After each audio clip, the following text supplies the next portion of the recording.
Capítulo 9. A aceitação da expiação. A aceitação da realidade. O medo da vontade de Deus é uma das crenças mais estranhas que a mente humana jamais engendrou. Ela nunca poderia ter ocorrido se a mente já não estivesse profundamente dividida, o que possibilitou que ela viesse a ter medo daquilo que na verdade é.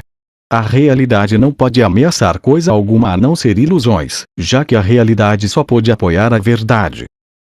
O próprio fato de que a vontade de Deus, que é o que tu és, seja percebida como amedrontadora demonstra que tu tens medo do que és. Não é, então, da vontade de Deus que tens medo, mas da tua. A tua vontade não é a vontade do ego, e é por isso que o ego está contra ti. O que parece ser o medo de Deus é realmente o medo da tua própria realidade. É impossível aprender qualquer coisa consistentemente em um estado de pânico. Se o propósito deste curso é ajudar-te a lembrar do que és, e se acreditas que o que és é amedrontados, então segue-se que não aprenderás esse curso. No entanto, a razão de ser do curso é não saberes o que és. Se não sabes qual é a tua realidade, por que estarias tão certo de que ela é amedrontadora? A associação da verdade com o medo que, na melhor das hipóteses, seria altamente artificial, é particularmente inadequada nas mentes daqueles que não sabem o que é a verdade. Tudo que isso poderia significar é que estás arbitrariamente associando algo além da tua consciência com algo que não queres. É evidente, então, que estás julgando alguma coisa da qual estás totalmente inconsciente. Estabeleceste essa estranha situação de forma que é impossível escapar sem um guia que conheça qual é a tua realidade. O propósito desse guia é apenas o de lembrar-te o que tu queres. Ele não está tentando forçar uma vontade alheia a ti. Apenas está fazendo todo o esforço possível, dentro dos limites que tu lhe impões, para restabelecer a tua própria vontade na tua consciência. Tu aprisionaste a tua vontade além da tua própria consciência, onde ela permanece, mas não pode ajudar-te.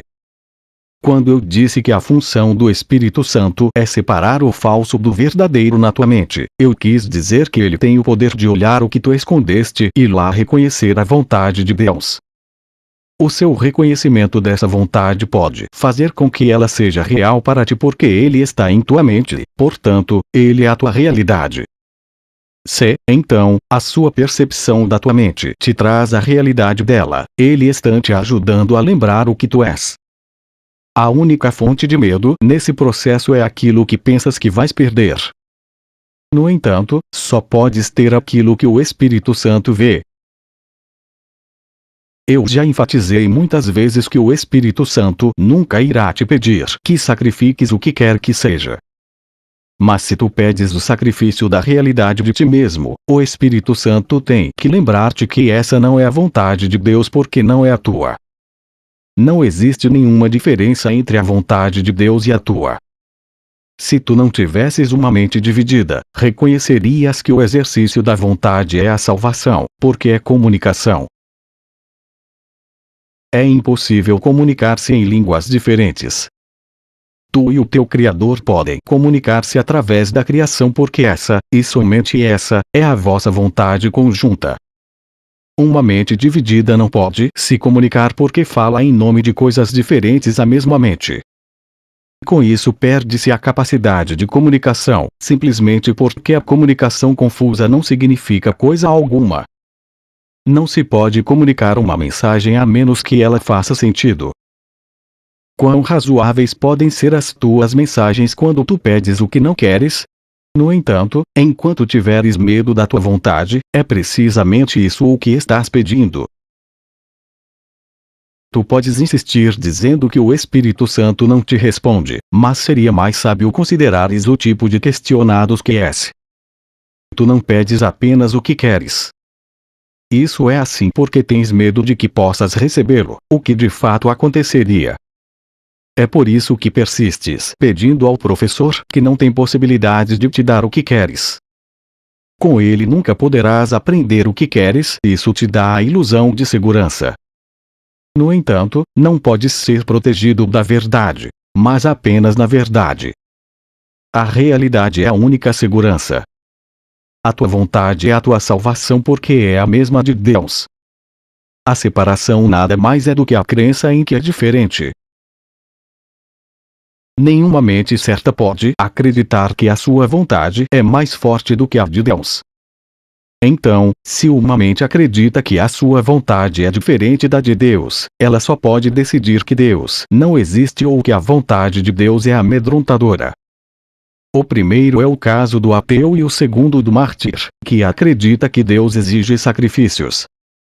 Qualquer uma dessas decisões insanas induzirá ao pânico, porque o ateu acredita que está sozinho e o mártir acredita que Deus o está crucificando.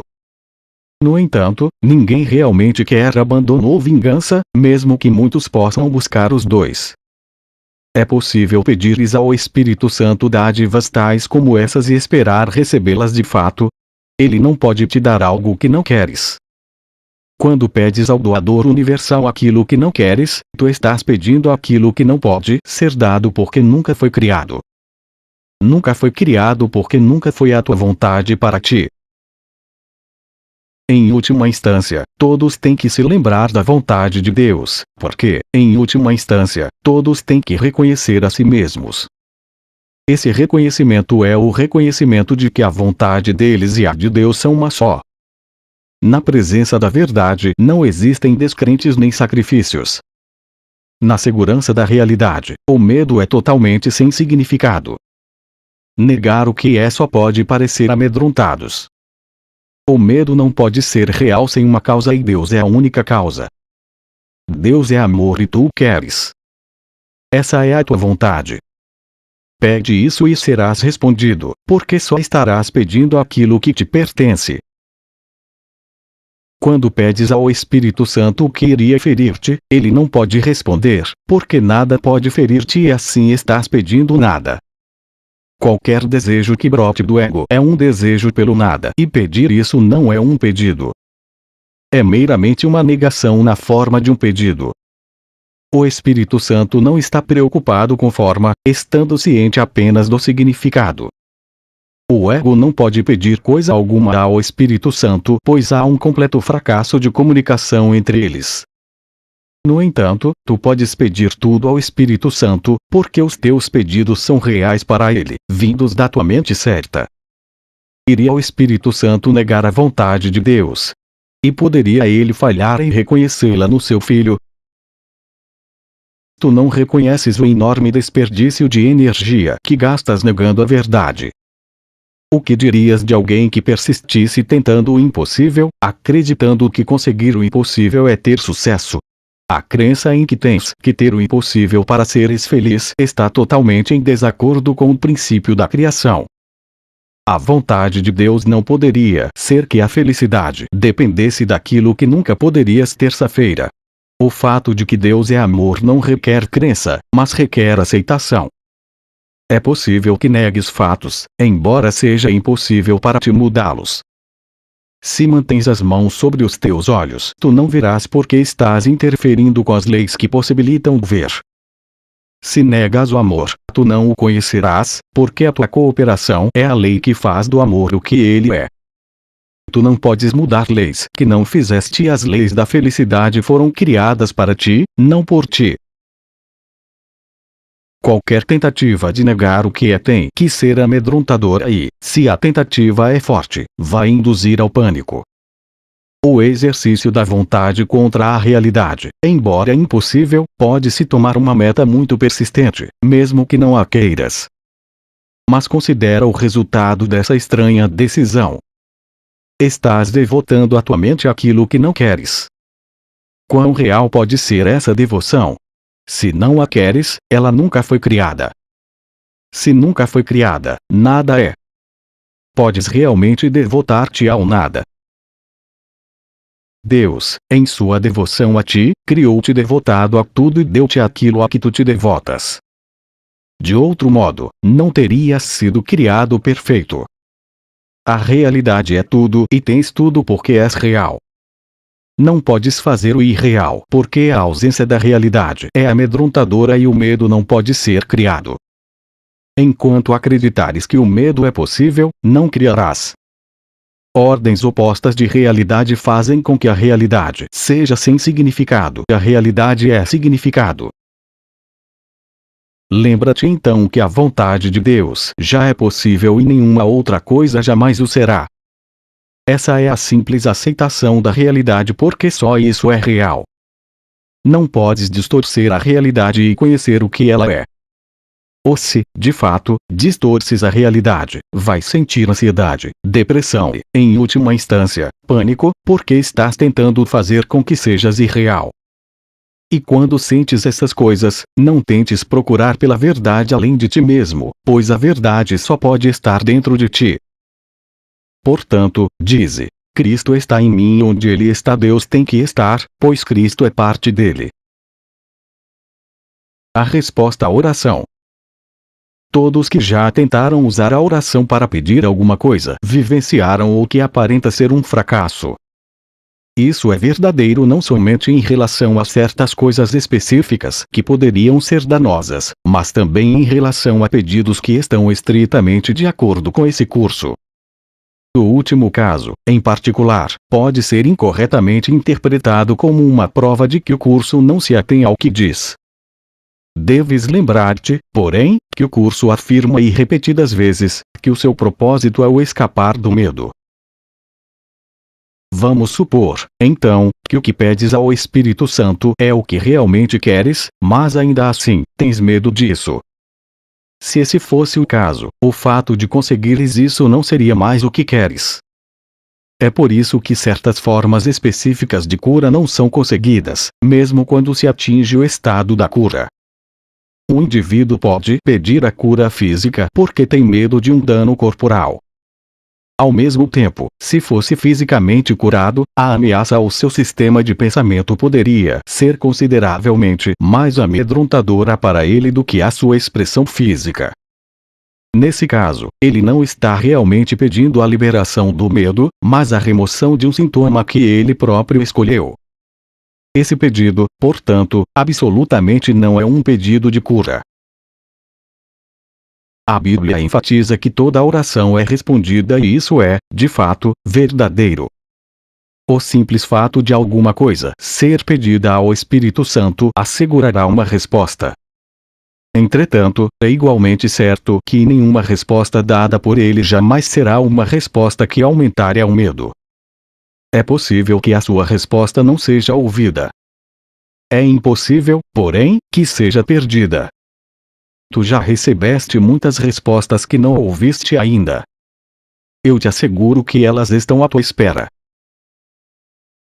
Se queres saber se as tuas orações são respondidas, nunca duvides de um filho de Deus. Não o questiones nem o confundas, pois a tua fé nele é a tua fé em ti mesmo. Se queres conhecer a Deus e a sua resposta, acredita em mim, cuja fé em ti não pode ser abalada. É possível pedires ao Espírito Santo verdadeiramente e duvidares do teu irmão. Acredita que suas palavras são verdadeiras por causa da verdade que está nele. Tu irás unir-te à verdade nele e as suas palavras serão verdadeiras. E à medida em que o ouves, ouvirás a mim. Escutar a verdade é o único modo de ouvir-a agora e finalmente conhecê-la. A mensagem que o teu irmão te dá depende de ti. O que é que ele te diz? O que queres que ele te diga? A tua decisão sobre ele determina a mensagem que recebes. Lembra-te que o Espírito Santo está nele e a sua voz te fala através dele. O que pode um irmão tão santo te dizer exceto a verdade? Mas tu a estás escutando? O teu irmão pode não saber quem ele é, mas existe uma luz na sua mente que sabe. Essa luz pode brilhar na tua mente, dando verdade às suas palavras e fazendo com que sejas capaz de ouvi-las. As suas palavras são a resposta do Espírito Santo a ti. Será a tua fé nele suficientemente forte para permitir que ouças? Tu não podes orar só para ti mesmo, assim como não podes achar alegria somente para ti.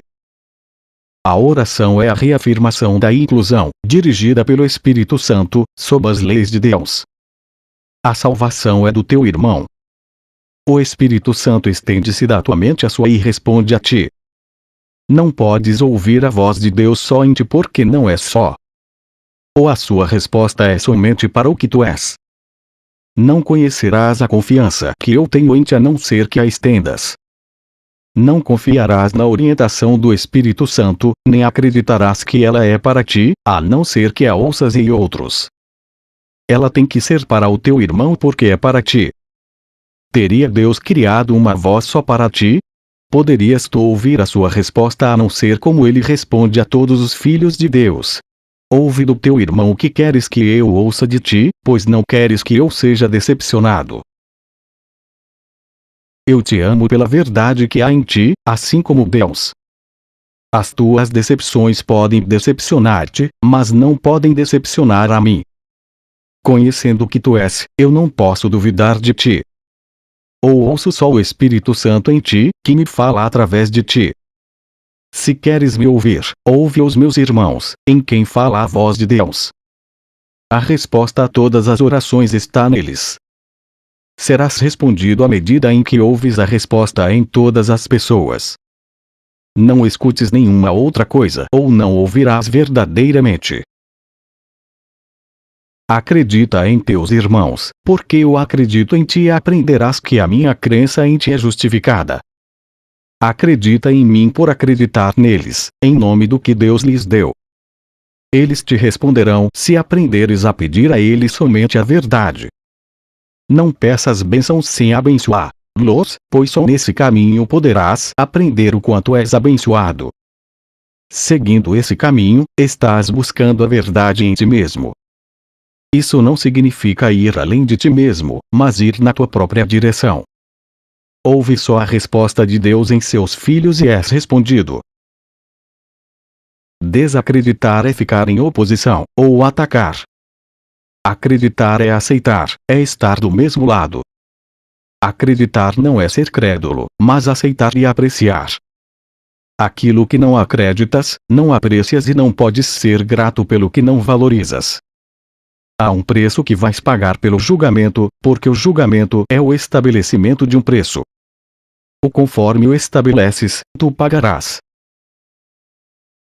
Se o pagamento é equiparado ao ganho, estabelecerás um preço baixo, mas pedirás um alto retorno. Terás esquecido, entretanto, que estabelecer um preço é determinar o valor, assim o teu retorno é proporcional ao teu julgamento quanto ao valor. Se pagar é associado a dar, não pode ser percebido como perda e a relação recíproca de dar e receber será reconhecida. Então, o preço estabelecido será alto, devido ao valor do retorno. O preço do que ganhas é perderes de vista o valor, fazendo com que seja inevitável que não valorizes o que recebes. Valorizando pouco o que recebes, não o apreciarás e nem o quererás. Nunca te esqueças, portanto, de que determinas o valor do que recebes e estabeleces o preço disso pelo que dás. Acreditar que é possível ganhar muito em troca de pouco é acreditar que podes barganhar com Deus. As leis de Deus são sempre justas e perfeitamente consistentes. Dando, tu recebes. Mas receber é aceitar, não ganhar. É impossível não ter, mas é possível não saber que tens. O reconhecimento de ter é a disponibilidade para dar, e só através dessa disponibilidade é que podes reconhecer o que tens. O que dás é, portanto, o valor que atribuis ao que tens, sendo a exata medida do valor que dás ao que tens. E isso, por sua vez, é a medida do quanto queres. Assim, só podes pedir ao Espírito Santo, dando a ele só podes dar a ele onde tu reconheces. Se o reconheces em todas as pessoas, considera o quanto estarás pedindo-lhe quanto receberás. Ele não te negará nada porque nada negaste a ele e assim vos podeis tudo compartilhar. Esse é o caminho e o único caminho para ter a sua resposta, porque a sua resposta é tudo o que podes pedir e querer. Dize, então, a todos: porque quero me conhecer, eu te vejo como filho de Deus e meu irmão. A correção do erro. O estado de alerta do ego para os erros de outros egos não é o tipo de vigilância que o Espírito Santo quer que mantenhas. Os egos são críticos em termos do tipo de sentido que representam. Compreendem esse tipo de sentido porque faz sentido para eles. Para o Espírito Santo, não faz sentido algum. Para o ego, é benigno, certo e bom apontar erros e corrigi-los. Isso faz sentido perfeito para o ego, que não está ciente do que são os erros e do que é a correção. Os erros são do ego e a correção dos erros está no abandono do ego. Quando corriges um irmão, tu estás lhe dizendo que ele está errado. Ele pode não estar fazendo nenhum sentido nessa ocasião e, é certo que se estiver falando a partir do ego, não estará fazendo sentido. Ainda assim, a tua tarefa é dizer-lhe que ele está certo. Tu não lhe dizes isso verbalmente, se ele estiver falando tolices. Ele necessita de correção em outro nível, porque seu erro está em outro nível. Ainda assim, ele está certo porque é um filho de Deus. O seu ego está sempre errado, não importa o que diga ou faça. Se apontas os erros do ego do teu irmão, tens que estar vendo através dos teus, porque o Espírito Santo não percebe os seus erros. Isso não pode deixar de ser verdadeiro uma vez que não existe comunicação entre o ego e o Espírito Santo. O ego não faz nenhum sentido e o Espírito Santo não tenta compreender nada que surja dele. Uma vez que ele não o compreende, ele não o julga, sabendo que nada do que o ego faz significa coisa alguma. Quando reages de qualquer modo que seja a erros, não estás escutando o Espírito Santo.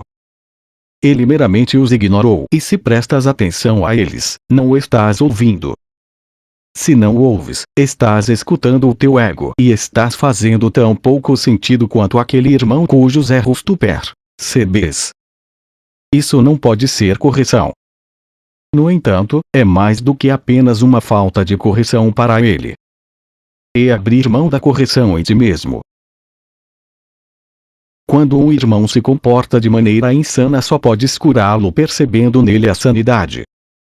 Se percebes os seus erros e os aceitas, estás aceitando os teus próprios. Se queres entregar os teus ao Espírito Santo, tens que fazer o mesmo com os dele. A não ser que essa venha a ser a única forma de lidares com todos os erros, não poderás compreender como todos os erros são desfeitos. Há alguma diferença entre dizer-te que o que ensinas tu aprendes é isso? O teu irmão está tão certo quanto tu estás e se pensas que ele está errado, estás condenando a ti mesmo. Tu não podes corrigir a ti mesmo. É possível, então, corrigires um outro? No entanto, podes vê-lo verdadeiramente, porque é possível para te ver a ti mesmo verdadeiramente. Não depende de te mudar o teu irmão, mas meramente aceitá-lo como é. Os seus erros não vêm da verdade que está nele, só essa verdade é sua. Os seus erros não podem mudar isso e não podem ter qualquer efeito sobre a verdade em ti. Perceber erros em qualquer pessoa e reagir a eles como se fossem reais é fazer com que sejam reais para ti. Não vais escapar de pagar o preço disso, não porque estás sendo punido por isso, mas porque estás seguindo o guia errado e, portanto, perderás o teu caminho. Os erros do teu irmão não são dele, assim como os teus não são teus. Aceita os seus erros como reais e terás atacado a ti mesmo. Se queres achar o teu caminho e mantê-lo, vê só a verdade ao teu lado, pois vos caminhais juntos. O Espírito Santo em ti perdoa todas as coisas em ti e no teu irmão. Os seus erros são perdoados junto com os teus. A expiação não é mais separada do que o amor. A expiação não pode ser separada porque vem do amor. Qualquer tentativa que faças para corrigir um irmão significa que acreditas que a correção é possível através de ti e isso só pode ser arrogância do ego. A correção é de Deus, que não conhece arrogância. O Espírito Santo tudo perdoa porque Deus tudo criou. Não assumas a sua função, ou esquecerás a tua. Aceita só a função de curar no tempo, porque é para isso que o tempo serve. Deus te deu a função de criar na eternidade. Tu não precisas aprender isso, mas precisas aprender a querer isso. Para tal foi feito todo o aprendizado. Esse é o uso que o Espírito Santo faz de uma capacidade que não precisas, mas fizeste. Dá a ele essa capacidade. Tu não compreendes como usá-la. Ele te ensinará como ver a ti mesmo sem condenação por aprenderes a olhar todas as coisas sem ela. A condenação, então, não será real para ti, todos os teus erros serão perdoados. O plano de perdão do Espírito Santo. A expiação é para todos, porque é o caminho para desfazer a crença em que qualquer coisa seja só para ti. Perdoar é não ver. Olha, portanto, para o que está além do erro e não permitas que a tua percepção pare nele, pois vais acreditar naquilo que a tua percepção demonstra. Aceita como verdadeiro só o que o teu irmão é, se queres conhecer a ti mesmo. Percebendo que ele não é, não serás capaz de conhecer o que tu és, porque o verás falsamente. Lembra-te sempre que a tua identidade é compartilhada e que o seu compartilhar é a sua realidade. Tu tens um papel a desempenhar na expiação, mas o plano da expiação está além de ti. Não compreendes como não ver os erros, ou não os farias. Acreditar que não os fizeste ou que podes corrigi-los sem um guia para a correção, seria meramente persistir no erro. Ou se não segues esse guia, teus erros não serão corrigidos. O plano não é teu devido a tuas ideias limitadas a respeito do que és. É desse senso de limitação que surgem todos os erros. O caminho para desfazê-los, portanto, não vem de ti, mas é para ti. A expiação é uma lição em compartilhar, que te é dada porque tu esqueceste como fazê-lo. O Espírito Santo apenas lembra-te o uso natural das tuas capacidades. Reinterpretando a capacidade de atacar em capacidade de compartilhar, ele traduz aquilo que fizeste no que Deus criou. Se queres realizar isso através dele, não podes olhar para as tuas capacidades através dos olhos do ego, pois irás julgá-las como ele as julga. Todo o poder que elas têm para causar dano está no julgamento do ego. Toda a sua utilidade está no julgamento do Espírito Santo. O ego também tem um plano de perdão porque estás pedindo um plano, embora não o estejas pedindo ao professor certo. O plano do ego, é claro, não faz sentido e não funcionará. Seguindo seu plano, simplesmente irás colocar-te em uma situação impossível, para a qual o ego sempre te conduz. O plano do ego é fazer com que vejas, em primeiro lugar, o erro com clareza e depois não o vejas. Mas como é possível não veres aquilo que fizeste com que fosse real? Vendo com clareza, tu fizeste com que fosse real e não podes deixar de vê-lo. É aqui que o ego é forçado a apelar para mistérios, insistindo que precisas aceitar o que não tem significado para salvar-te. Muitos tentaram fazer isso em meu nome, esquecendo que as minhas palavras fazem sentido perfeito porque vêm de Deus. Elas têm tanto sentido agora como sempre tiveram porque falam de ideias que são eternas. O perdão, que é aprendido através de mim, não usa o medo para desfazer o medo. Nem faz com que o real seja irreal para depois destruí-lo. O perdão através do Espírito Santo simplesmente está em olhar além do erro desde o início, mantendo assim irreal para ti. Não permitas que qualquer crença na realidade do erro penetre em tua mente, ou também irás acreditar que quis desfazer o que fizeste de modo a seres perdoado. O que não tem efeito não existe e para o Espírito Santo os efeitos do erro são inexistentes. Cancelando regular e consistentemente todos os seus efeitos, em toda a parte e em todos os aspectos, ele ensina que o ego não existe e prova isso. Segue, então, o ensinamento de perdão do Espírito Santo, porque o perdão é a sua função e ele conhece como desempenhá-la perfeitamente. Foi isso o que eu quis dizer quando disse que os milagres são naturais e quando não ocorrem algo de errado aconteceu.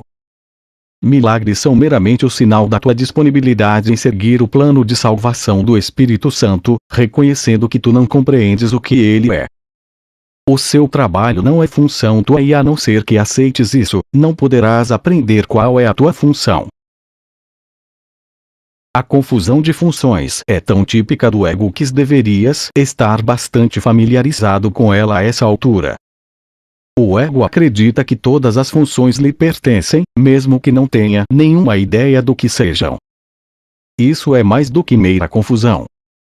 É uma combinação particularmente perigosa de grandiosidade e confusão que faz com que o ego provavelmente seja capaz de atacar qualquer pessoa e qualquer coisa sem nenhuma razão.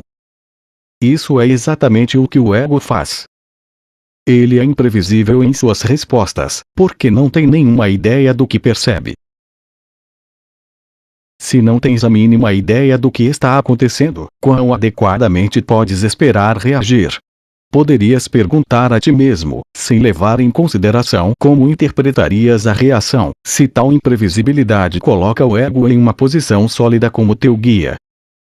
Deixa-me repetir que as qualificações do ego enquanto guia são singularmente infelizes e, como professor da salvação, ele é uma escolha por demais pobre. Qualquer um que escolha um guia totalmente insano tem que ser ele próprio totalmente insano. E nem é verdadeiro que tu não reconheças que o guia é insano. Reconheces porque eu reconheço e tu o julgaste pelos mesmos padrões que eu.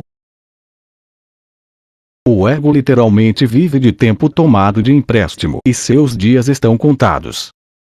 Não tenhas medo do julgamento final, mas dá boas-vindas a ele e não o esperes, pois o tempo do ego é tomado de empréstimo da tua eternidade. Essa é a segunda vinda, que foi feita para ti assim como a primeira foi criada. A segunda vinda é meramente o retorno do sentido. É possível que isso seja amedrontador. O que pode ser amedrontados além de fantasias e quem se volta para fantasias, a não ser aquele que se desespera por não achar satisfação na realidade? Entretanto, é certo que nunca irás achar satisfação em fantasias, de modo que a tua única esperança é mudar a tua mente acerca da realidade. Só se a decisão de que a realidade é amedrontadora estiver errada é que Deus pode estar certo. Eu te asseguro que Deus está certo. Fica contente, pois, por teres errado, mas isso só aconteceu porque não sabias quem eras. Se soubesses seria tão impossível para te errar como para Deus.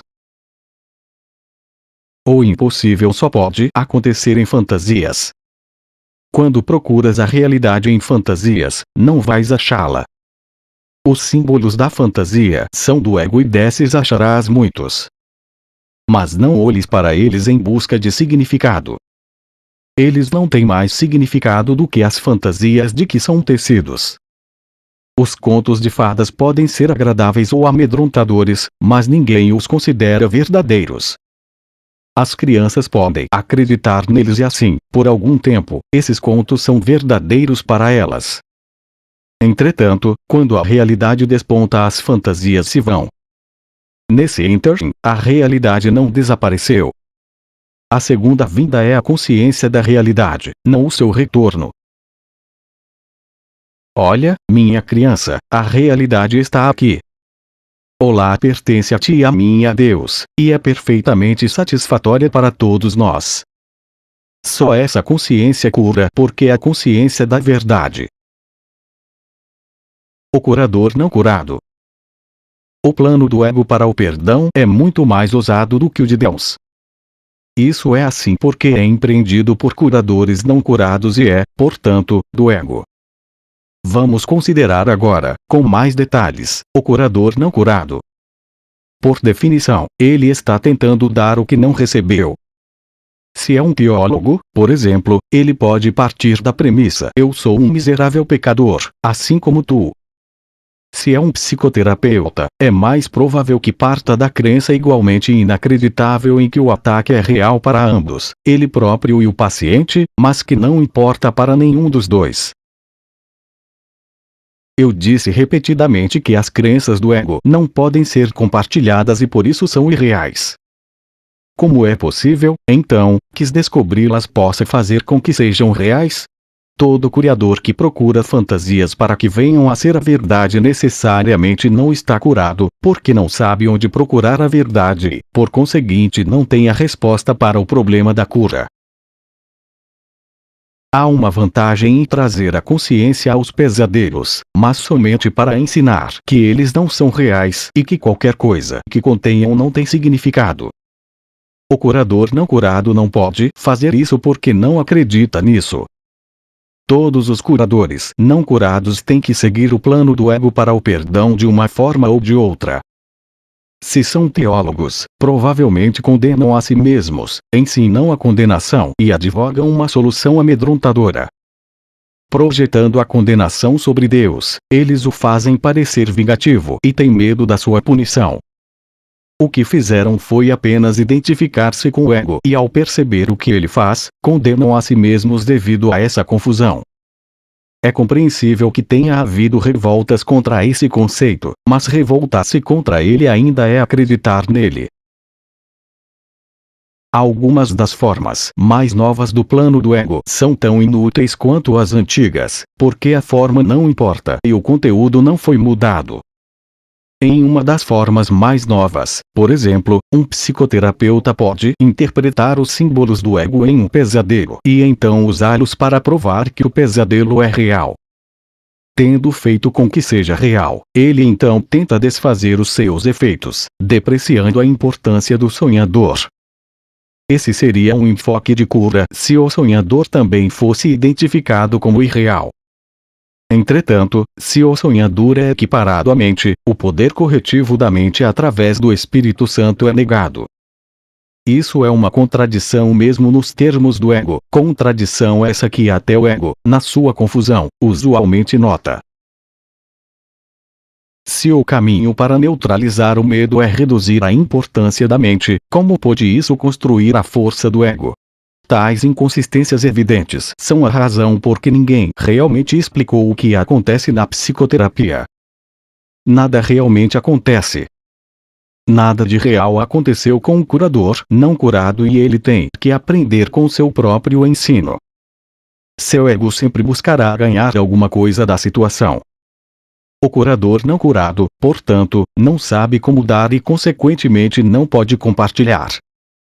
Ele não pode corrigir porque não está trabalhando de modo a corrigir. Acredita que depende dele ensinar ao paciente o que é real, embora ele próprio não o saiba. O que deveria acontecer então? Quando Deus disse haja luz, houve luz.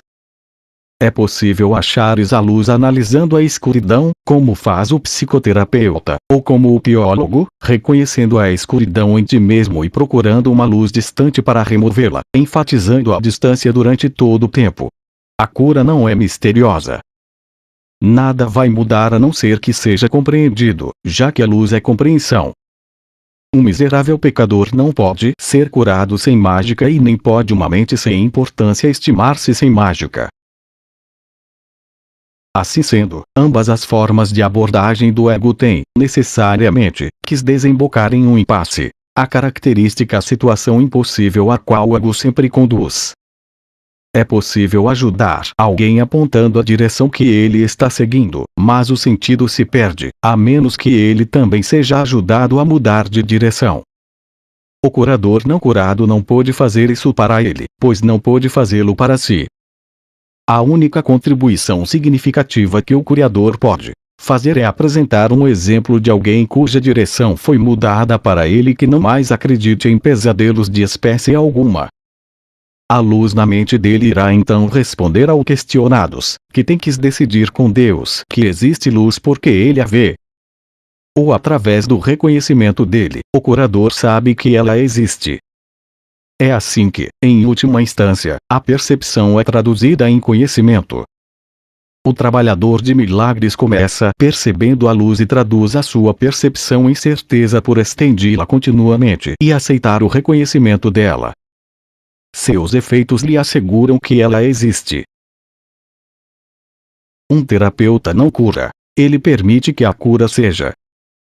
Ele pode apontar a escuridão, mas não pode por si mesmo trazer a luz, pois a luz não é dele. Entretanto, sendo para ele, ela tem que ser também para o seu paciente. O Espírito Santo é o único terapeuta. Ele faz com que a cura seja clara em qualquer situação na qual ele seja o guia. Tu só podes permitir que ele cumpra a sua função. Ele não precisa de ajuda para isso. Ele dir-te-á exatamente o que fazer para ajudar qualquer pessoa. Que ele te envie em busca de ajuda e falará a ela através de ti, se não interferires. Lembra-te de que escolhes o guia para ajudar e a escolha errada não ajudará. Mas, lembra-te também de que a escolha certa vai ajudar. Confia nele, pois ajudar é a sua função, e ele é de Deus. À medida que despertas outras mentes para o Espírito Santo através dele e não de ti, vais compreender que não estás obedecendo às leis desse mundo. Mas as leis que estás obedecendo funcionam. Bom é aquilo que funciona, é uma afirmação sólida, porém insuficiente. Só o que é bom pode funcionar. Nenhuma outra coisa funciona em absoluto. Esse curso oferece uma situação de aprendizado muito direta e muito simples e provê o guia que te diz o que fazer. Se o fizeres, verás que funciona. Seus resultados são mais convincentes do que as suas palavras. Eles te convencerão de que as palavras são verdadeiras. Seguindo o guia certo, aprenderás a mais simples de todas as lições. Por seus frutos os conhecereis, e eles conhecerão a si mesmos. A aceitação do teu irmão. Como é que podes vir a ser cada vez mais consciente do Espírito Santo em ti mesmo a não ser através dos seus efeitos? Não podes vê-lo com os teus olhos, nem ouvi-lo com os teus ouvidos. Então, como podes percebê-lo? Se inspiras alegria e os outros reagem a ti com alegria, mesmo que não estejas vivenciando alegria em ti mesmo, tem que haver alguma coisa em ti que é capaz de produzi-la. Se isso está em ti, pode produzir alegria, e se vês que de fato produz alegria nos outros, tens que estar dissociando-a em ti mesmo. Parece-te que o Espírito Santo não produz alegria em ti de forma consistente só porque não fazes surgir alegria nos outros consistentemente. As reações dos outros a ti são as tuas avaliações da sua consistência. Quando és inconsistente, nem sempre farás surgir alegria e, portanto, nem sempre reconhecerás a sua consistência. O que ofereces ao teu irmão, ofereces a ele, porque ele não pode ir além do teu oferecimento na sua doação. Isso é assim não porque ele limite a sua doação, mas simplesmente porque limitaste o teu recebimento. A decisão de receber é a decisão de aceitar. Se os teus irmãos são parte de ti, vais aceitá-los? Só eles podem ensinar-te o que tu és, pois o teu aprendizado é o resultado do que lhes ensinaste. O que invocas neles é o que invocas em ti mesmo. Ou na medida em que tu invocas neles, vem a ser real para ti. Deus tem apenas um filho, conhecendo a todos como um só. Só o próprio Deus é mais do que eles, mas eles não são menos do que ele é. Queres conhecer o que isso significa? Se o que fazes ao meu irmão, fazes a mim, e se fazes tudo a ti mesmo porque nós somos parte de ti, tudo que nós fazemos também pertence a ti. Cada um que Deus criou é parte de ti, compartilha a sua glória contigo. A sua glória pertence a ele, mas é igualmente tua. Tu não podes, portanto, ser menos glorioso do que ele. Deus é mais do que tu és somente porque ele te criou, mas nem isso ele quer impedir a ti. Portanto, podes criar assim como ele o fez, e a tua dissociação não vai alterar isso. Nem a luz de Deus, nem a tua, serão atenuadas pelo fato de não veres. Porque a filiação tem que criar como um só, tu te lembras da criação sempre que reconheces parte da criação. Cada parte que lembras soma-se à tua integridade, porque cada parte é íntegra. A integridade é indivisível, mas tu não podes aprender sobre a tua integridade enquanto não a vires em toda parte. Podes conhecer-te só como Deus conhece seu Filho, pois o conhecimento é compartilhado com Deus. Quando despertares nele, conhecerás a tua magnitude por aceitares a sua ausência de limites como tua. Mas por enquanto, tu a julgarás como julgas a do teu irmão e vais aceitá-la como aceitas a dele. Tu ainda não despertaste, mas podes aprender como despertar. Muito simplesmente, o Espírito Santo te ensina a despertar os outros. À medida em que tu os vês despertos, vais aprender o que significa o despertar e por que escolheste despertá-los, a sua gratidão e a sua apreciação do que tu lhes deste vão ensinar-te o valor do despertar. Eles virão a ser as testemunhas da tua realidade, como vos fostes criados como testemunhas da realidade de Deus. No entanto, quando a filiação se reunir e aceita a própria unicidade, ela será conhecida por suas criações, que testemunham a realidade dela assim como o filho faz com o pai. Milagres não têm lugar na eternidade, porque são reparadores. Entretanto, enquanto ainda tens necessidade de cura, os teus milagres são as únicas testemunhas da tua realidade que podes reconhecer. Não podes apresentar um milagre para ti mesmo, porque os milagres são uma forma de dar aceitação e recebê-la. No tempo, o dar vem em primeiro lugar, embora sejam simultâneos na eternidade, onde não podem ser separados. Quando tiveres aprendido que são mesmo, a necessidade do tempo terá terminado. A eternidade é um tempo único, e a sua única dimensão é sempre. Isso nada pode significar para ti enquanto não te lembrares dos braços abertos de Deus e finalmente conheceres a sua mente aberta. Como Ele, tu és sempre, em sua mente e com uma mente como a sua. Na tua mente aberta as tuas criações estão em comunicação perfeita nascida da perfeita compreensão. Se pudesses aceitar ao menos uma delas, não quererias nada do que o mundo tem a oferecer. Tudo o mais seria totalmente sem significado. O significado de Deus é incompleto sem ti e tu és incompleto sem as tuas criações. Aceita o teu irmão nesse mundo e não aceites nenhuma outra coisa, pois nele acharás as tuas criações porque ele as criou contigo. Nunca saberás que és co-criador com Deus enquanto não aprenderes que o teu irmão é co-criador contigo. As duas avaliações. A vontade de Deus é a tua salvação. Como não teria Ele te dado os meios de achá-la? Se a sua vontade é que tu a tenhas, Ele tem que ter feito com que seja possível e fácil obtê-la. Os teus irmãos estão em todos os lugares. Tu não tens que ir buscar a salvação longe. Cada minuto e cada segundo te dá uma chance de salvar a ti mesmo. Não percas essas chances, não porque elas não retornarão, mas porque é desnecessário protelar a alegria. A vontade de Deus para ti é a felicidade perfeita agora. É possível que não seja essa também a tua vontade? E é possível que não seja essa também a vontade dos teus irmãos. Considera, então, que nesta vontade conjunta vos estáis todos unidos e somente nisso. Pode existir desacordo acerca de qualquer outra coisa, mas não acerca disso. E, então, aí que habita a paz. E tu habitas em paz quando assim o decides. Entretanto, não podes habitar na paz a não ser que aceites a expiação, porque a expiação é o caminho para a paz. A razão é muito simples e tão óbvia que frequentemente não é vista. O ego tem medo do óbvio, já que a obviedade é a característica essencial da realidade.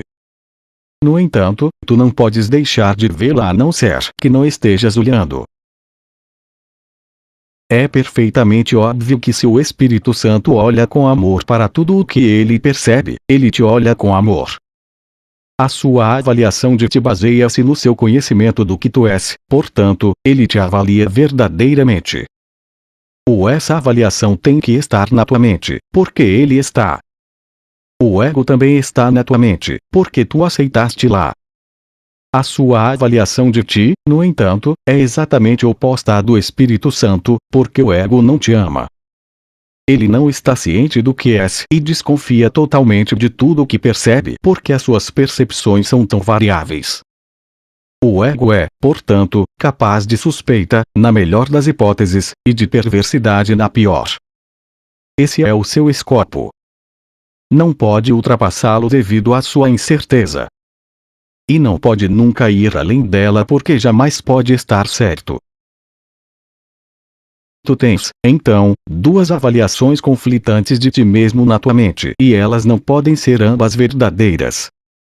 Tu ainda não te dás conta do quanto essas avaliações são completamente diferentes, porque ainda não compreendes quão elevada a percepção que o Espírito Santo tem de ti realmente é.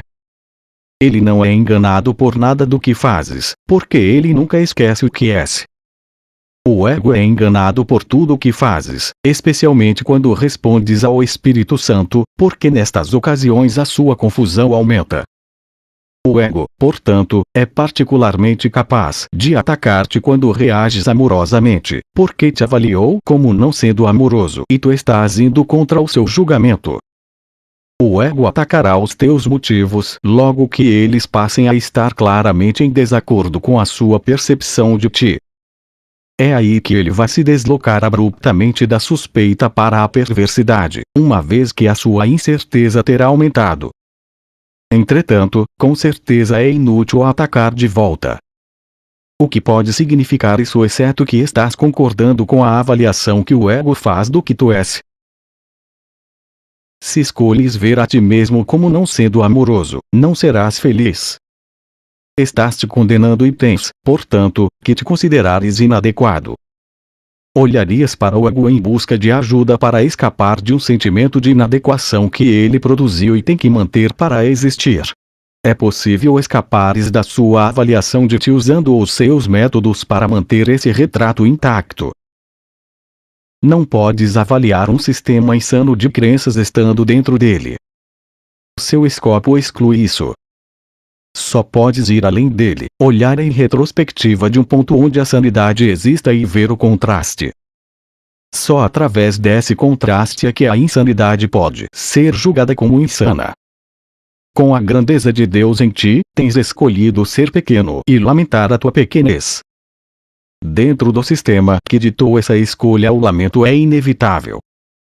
A tua pequenez é aceita gratuitamente nesse sistema e tu não perguntas quem decidiu que seja assim. A pergunta é sem significado dentro do sistema de pensamento do ego, porque ela abriria ao questionamento todo o sistema.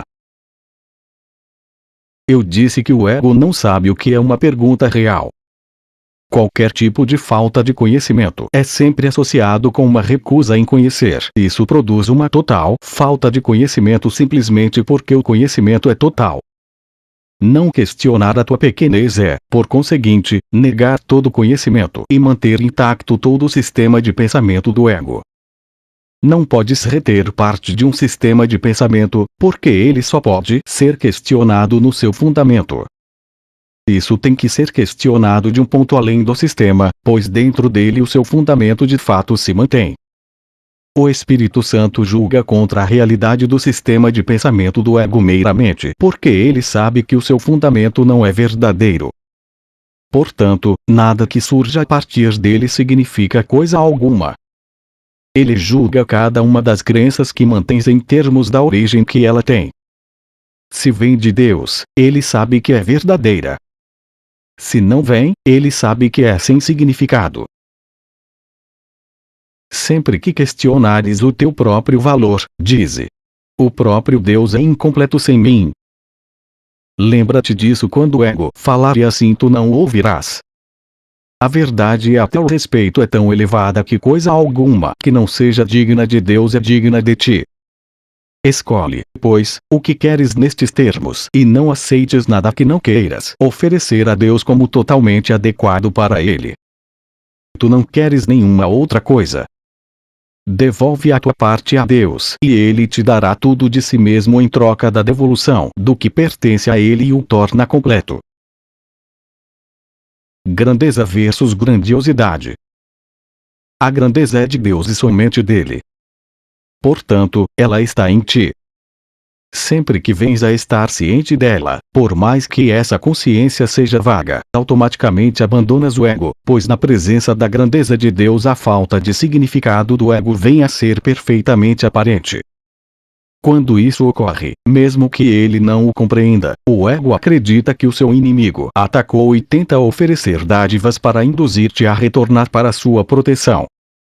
A autoadulação é a única oferta que ele pôde fazer. A grandiosidade do ego é a alternativa que ele tem para a grandeza de Deus. Qual das duas escolherás? A grandiosidade é sempre um disfarce para o desespero. É sem esperança porque não é real. É uma tentativa de neutralizar a tua pequenez baseada na crença em que a pequenez é real. Sem essa crença, a grandiosidade é sem significado e seria impossível para ti querê-la. A essência da grandiosidade é a competitividade porque ela sempre envolve ataque. É uma tentativa ilusória de fazer melhor, não de desfazer. Dissemos anteriormente que o ego vacila entre a suspeita e a perversidade. Ele permanece suspeitando enquanto tu te desesperas. E passa para a maldade quando decides não tolerar o autoabatimento e procurar alívio. Então, ele te oferece a ilusão do ataque como uma solução.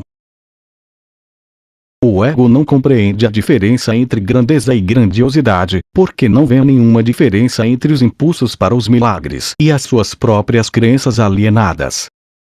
Eu te disse que o ego está ciente da ameaça à sua existência, mas não faz distinções entre esses dois tipos muito diferentes de ameaça. Seu profundo senso de vulnerabilidade torna-o incapaz de julgar, exceto em termos de ataque. Quando o ego vivencia a ameaça, a única decisão que toma é se deve atacar agora ou se deve retirar-se para atacar mais tarde. Se aceitas a sua oferta de grandiosidade, ele ataca imediatamente. Se não aceitas, ele esperará. O ego fica imobilizado na presença da grandeza de Deus, porque a sua grandeza estabelece a tua liberdade.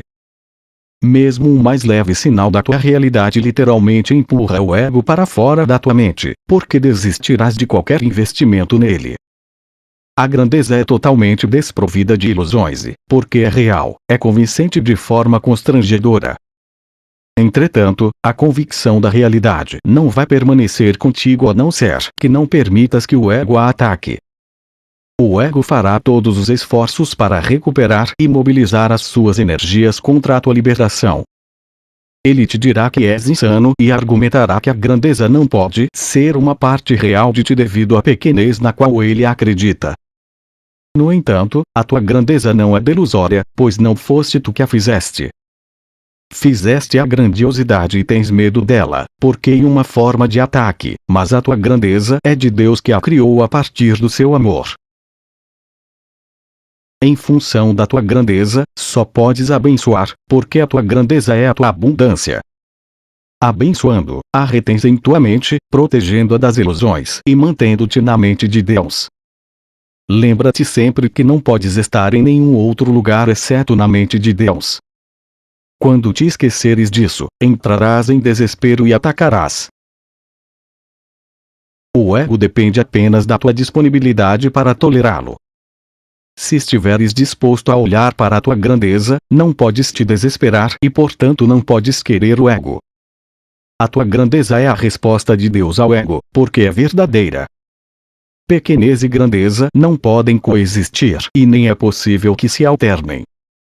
Pequenez e grandiosidade podem e têm que alternar-se, já que ambas não são verdadeiras e estão portanto no mesmo plano. Sendo esse um nível da variação, ele é vivenciado como variável e os extremos são as suas características essenciais. A verdade e a pequenez negam-se uma à outra porque a grandeza é verdade. A verdade não vacila, é sempre verdadeira. Quando a grandeza te foge, tu a substituíste por algo feito por ti. Talvez seja a crença na pequenez, talvez a crença na grandiosidade. Entretanto, não pode deixar de ser insana, porque não é verdadeira. A tua grandeza nunca te decepcionará, mas as tuas ilusões sempre o farão. As ilusões são enganos. Não podes triunfar, mas és exaltado. E no teu estado exaltado, buscas outros que são como tu e regozija-te com eles. É fácil distinguir a grandeza da grandiosidade porque o amor volta para ti, o orgulho não.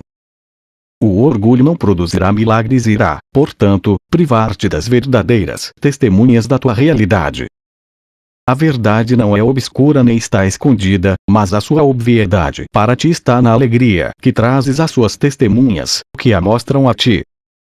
Elas atestam a tua grandeza, mas não podem atestar o orgulho, porque o orgulho não é compartilhado. Deus quer que contemples o que Ele criou, porque essa é a sua alegria. É possível que a tua grandeza seja arrogante quando o próprio Deus a testemunha? E o que pode ser real sem testemunhas? Que bem pode advir disso? Ou se nenhum bem pode vir disso, o Espírito Santo não pode usá-lo. O que ele não pode transformar na vontade de Deus absolutamente não existe. A grandiosidade é delusória porque é usada para substituir a tua grandeza. Entretanto, o que foi criado por Deus não pode ser substituído. Deus é incompleto sem ti, porque a sua grandeza é total e tu não podes estar faltando. Tu és inteiramente insubstituível na mente de Deus. Nenhuma outra pessoa pode preencher a tua parte nela e enquanto deixas a tua parte vazia, o teu lugar eterno simplesmente espera pelo teu retorno. Deus, através da sua voz, lembra-te disso e o próprio Deus mantém a salvo as tuas extensões dentro dele. Entretanto, não as conheces enquanto não retomas a elas. Não podes substituir o reino e nem substituir a ti mesmo. Deus, que conhece o teu valor, não quer que seja assim e por isso não é assim. O teu valor está na mente de Deus e, portanto, não está apenas na tua. Aceitar a ti mesmo tal como Deus te criou não pode ser arrogância, pois é a negação da arrogância. Aceitar a tua pequenez é arrogante porque significa que acreditas que a tua avaliação de ti mesmo é mais verdadeira do que a de Deus.